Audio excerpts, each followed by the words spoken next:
মির্চি নিবেদন Friday classics.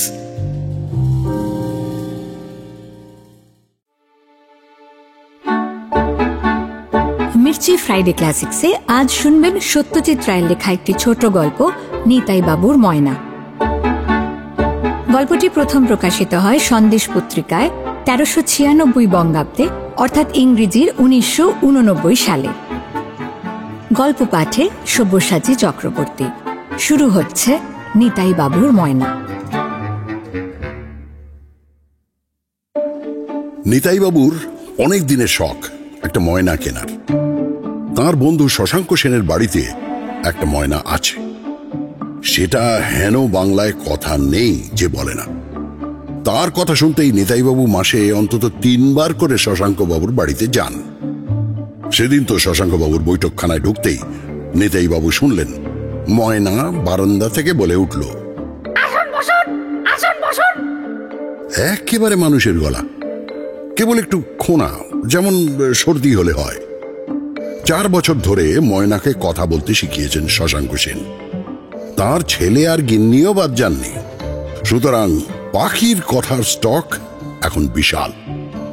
Nitai বাবু মুগ্ধ হয়ে শোনেন আর মনে মনে ভাবেন, এমন একটা পাখি থাকলে নিরানন্দ সন্ধ্যাগুলি চমৎকার কেটে যায়। শশাঙ্ক বাবু বন্ধুকে দোকানের সন্ধানও দিয়ে দিয়েছেন। নিউ মার্কেটে পাখির সেকশন জানো তো, সেখানে গিয়ে লতিফের দোকানে খোঁজ করবে। আমার এই ময়নাও লতিফের দোকান থেকেই কেনা। নিতাই বাবু ন্যাশনাল ইন্স্যুরেন্স কোম্পানিতে অ্যাকাউন্টস ডিপার্টমেন্টে কাজ করেন। বিয়ে করেননি, থাকেন ভবানীপুরে বেনিনন্দন স্ট্রিটের একটা ফ্ল্যাটে। অফিস টাইমে মার্কেট যাওয়ার উপায় নেই। অফিস ফেরতও যাওয়া হয় না, কারণ মার্কেট বন্ধ হয়ে যায়। তাই গুড ফ্রাইডে ছুটিতে সকাল 10টায় নিতাই বাবু মার্কেটে গিয়ে হাজির হলেন।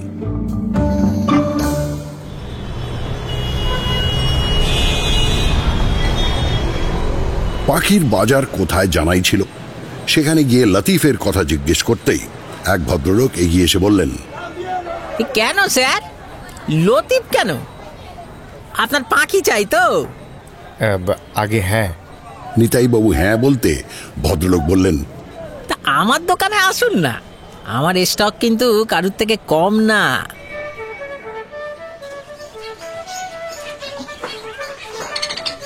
দোকানটা বড় তাতে সন্দেহ নেই, আর পাখিতে বোঝাই, কিচির মিচির শব্দে কান পাতা যায় না। তা বলি, কি পাখি খুঁজছেন? জিজ্ঞেস করলেন ভদ্রলোক। ময়না। তা কটা চাই আপনার? এই দেখুন, এই খাঁচা শাড়ি দেখুন, সব কটা ময়না। কথা বলে? দেখো, ময়না কথা বলবে না, শিখিয়ে নিলেই বলবে। এই টকিং বার্ডের মধ্যে ময়নার পজিশন একেবারে টপে। তবে একটা কথা কি জানেন তো, ময়না 2 রকমের হয়, নেপালি আর আসামি। দুটোর তফাৎ কি? আসামির দামটা একটু বেশি, কারণ কথা বেশি ভালো বলে। নিতাই বাবু মনে মনে আসামি ময়না নেওয়াই স্থির করে ঘুরে ঘুরে পাখি দেখতে লাগলেন। আমার নামটা মনে রাখবেন স্যার, মণিলাল কর্মকার, বললেন দোকানের মালিক। 56 বছরের ব্যবসা আমাদের, গ্র্যান্ডফাদার স্টার্ট করেছিলেন। খাঁচা সমেত ময়না পাওয়া যাবে তো? নিশ্চয়ই পাওয়া যাবে, নিশ্চয়ই পাওয়া যাবে, তবে খাঁচার দাম আলাদা। আপনি আগে চয়েস করুন না। এইগুলো আসামি আর এইগুলো হচ্ছে নেপালি। নিতাই বাবু আর সময় নষ্ট না করে একটা আসামি ময়নার দিকে দেখিয়ে বললেন, এইটে আমি নেব। কিছু দরাদরির পর 300 টাকায় রফা হলো। পাখি 220 আর খাঁচা 80।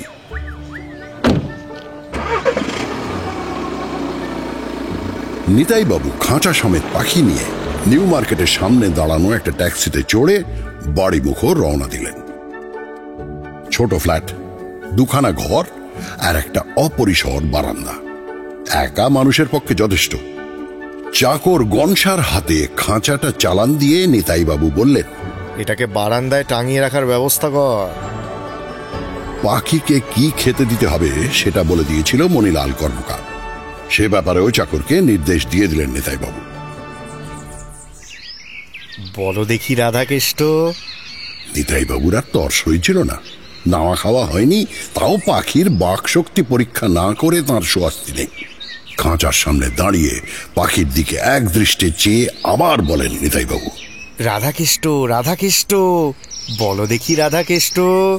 এরপর ময়না ঘাড়টা একটু নাড়ল, তারপর পরিষ্কার গলায় কথা এলো,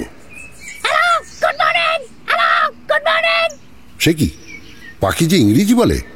নিতাই বাবুর বিস্ময়ে কাটার আগেই পাখি আবার বলল, আর পরক্ষণে কণ্ঠস্বরে বেশ বিরক্তি এনে পাখি বলে উঠল, নিতাই বাবু চমৎকৃত হলেও তার মনটা কেমন যেন ভারী হয়ে উঠল। মণিলাল কর্মকার এমন ভুল করল কি করে? এ ময়না যে সাহেব বাড়িতে ছিল তাতে কোনো সন্দেহ নেই। পাখির কথা থেকে সাহেব যে কেমন লোক সেটাও খানিকটা আঁচ করতে পারলেন নিতাই বাবু। খিটখিটে মেজাজ, বয়স 50-এর কাছাকাছি, সম্ভবত দোআঁশলা অর্থাৎ ফিরিঙ্গি।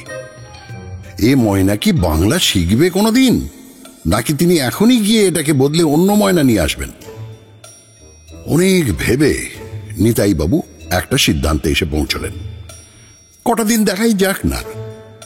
এই ময়না শশাঙ্ক সেনের ময়নার চেয়েও বেশি স্পষ্ট কথা বলে, অর্থাৎ এটা যে বাকশক্তির বিচারে অতি উঁচু দরের ময়না তাতে সন্দেহ নেই। এই কত রকম ইংরেজি কথা বলতে পারে সেটা সম্বন্ধেও কৌতূহল হলো নিতাই বাবুর। না, এটা থাক কিছুদিন। আর ময়না তো ইংরেজি বাংলায় তফাৎ করতে পারে না, কানে যা শোনে তাই বলে। এটা এতদিন ইংরেজি শিখেছে, এবার বাংলা শিখবে।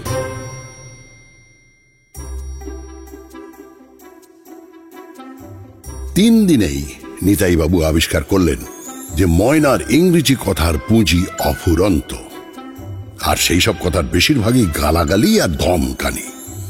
Stupid, fool, silly ass, you idiot, damn it, shut up, get out, এই জাতীয় কথাই বেশি।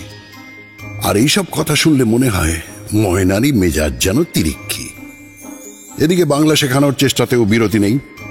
রাধাকৃষ্ণ, জয় মাতারা, দুর্গা ঠাকুর, ভাত দাও, আসুন, নমস্কার, কেমন আছেন, এই সব এবং আরো অনেক ছোট বড় কথা নিতাইবাবু সকালে অফিস যাওয়ার আগে এবং সন্ধ্যায় অফিস থেকে ফিরে তার ময়নাকে শেখাতে চেষ্টা করেন। আধ ঘন্টার চেষ্টার পর ময়না যখন তীক্ষ্ণ স্বরে বলে ওঠে, তখন হতাশায় নিতাইবাবুর বুকটা ভরে ওঠে। পাখির জিভ দিয়ে কথা বলে কিনা সেটা নিতাইবাবু জানেন না, কিন্তু তাই যদি হয় তাহলে এ পাখির জিভ যে ইংরেজি বলার জন্যই তৈরি তাতে কোনো সন্দেহ নেই। 2 মাস চেষ্টার পর নিতাইবাবু হাল ছেড়ে দিতে বাধ্য হলেন। তবে ময়নার শখ এখনো মেটেনি, তাই তিনি স্থির করলেন যে মণিলালের দোকানে গিয়ে এই ময়না ফেরত দিয়ে অন্য ময়না নিয়ে আসবেন, আর আনার আগে পরীক্ষা করে নেবেন সে ময়না বাংলা না বলে অন্য কোনো ভাষা বলে কিনা। সামনে ছুটি নেই, তাই একদিন অসুস্থতার অজুহাতে আপিস কামাই করে নিতাইবাবু ময়না সমেত নিউ মার্কেটে গিয়ে হাজির হলেন।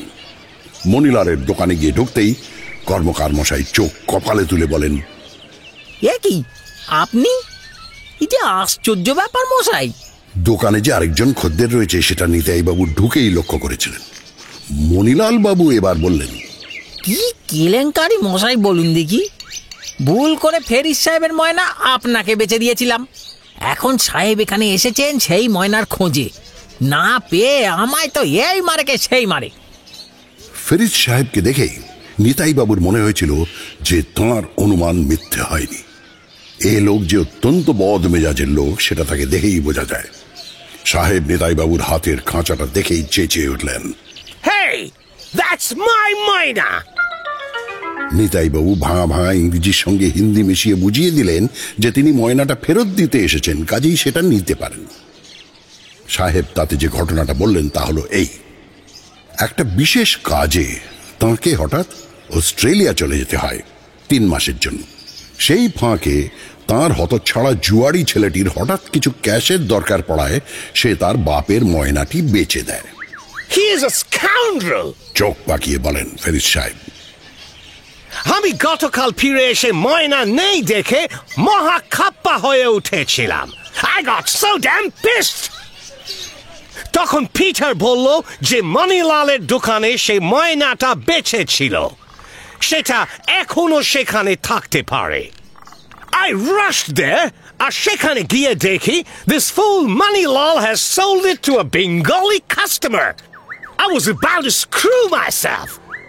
Anyway, I hope you're returning the mina to me. Nitai বাবু বললেন, yes, I shall buy another one. Oh, very good. Kintu, didn't you like the mina? না সাহেব, খুব চতুর পাখি, কিন্তু ইংরেজি ছাড়া কিছু বলে না।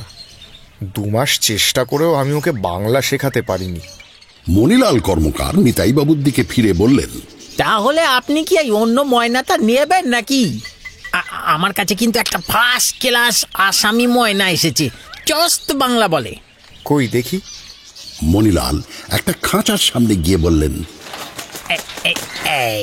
এই সেই ময়না। নিতাই বাবু খাঁচার দিকে ঝুঁকে পড়তেই ময়না বলে উঠল, চিন্তামণি, চিন্তামণি, চিন্তামণি।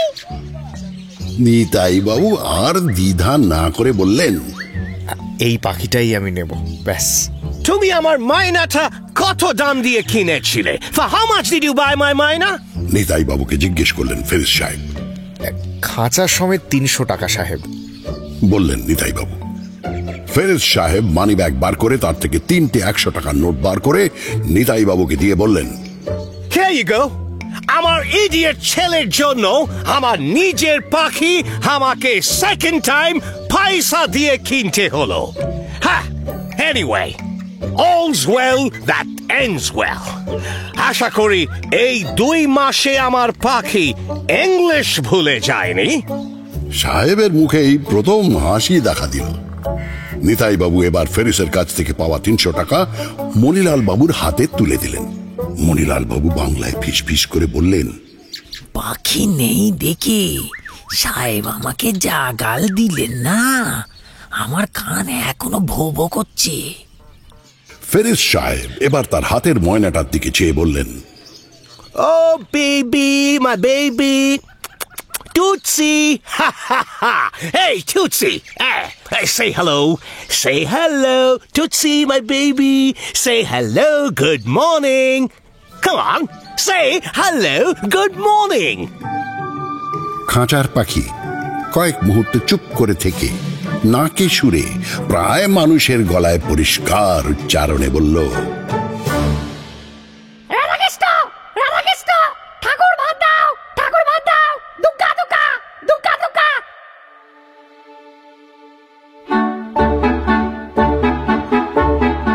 মির্চি ফ্রাইডে ক্লাসিক্সে আজ শুনলেন নিতাই বাবুর ময়না। রচনা সত্যজিৎ রায়, গল্প পাঠে সব্যসাচী চক্রবর্তী। নিতাই বাবু ও ময়না অগ্নি, ফেরিজ সাহেব শেখর, মণিলাল নীল, শশাঙ্কবাবু অভিজিৎ, ধ্বনি পরিকল্পনা ও আবহ সঙ্গীতে অভিজ্ঞান, প্রচার অলঙ্করণ দীপঙ্কর, শব্দগ্রহণ ও পরিচালনায় অগ্নি, সহযোগিতায় অর্ণব, সমগ্র পরিকল্পনায় ইন্দ্রাণী।